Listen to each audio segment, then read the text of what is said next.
大家好，歡迎收睇美股市場晚報。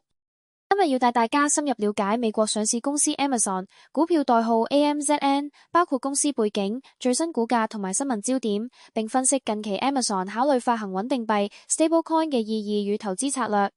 Amazon 成立於1994年，由 Jeff Bezos 創立，總部位於美國西雅圖。目前主要營運由三大部門所構成。首先，作為全球零售電商龍頭，2024年營收合計大約5300億美元。同時 ，Amazon Web Services AWS 為領先全球嘅雲端平台服務，2024年貢獻大約1000億美元，成為亞馬遜最主要嘅利潤來源，營收佔比約17%。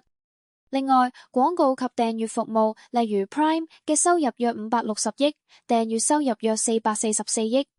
Amazon 喺美國佔主導地位，國際市場包括歐洲、日本等，亦都佔約30%營收。最近股價表現，6月底收盤喺219美元，下跌近1.8%，但過去一個月上漲大約6%。52周高位曾經見242，低位為151，目前距高位回落大約9.5%。由於業績亮眼，Q1 EPS 成長62%，營收成長9%，AWS 廣告業務為兩大推升因素。另一方面，根據華爾街日報及 Investopedia 嘅報道，Amazon 正同沃爾瑪一樣，內部探討發行自家美元掛鈎穩定幣 Stablecoin， 目標係降低信用卡支付手續費，加速結算速度，尤其強化跨國電商同埋物流效率。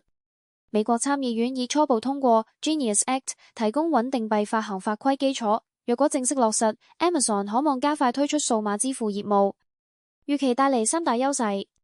第一，可望節省 Visa、Mastercard 交互費，為商家同 Amazon 節省數十億美元成本。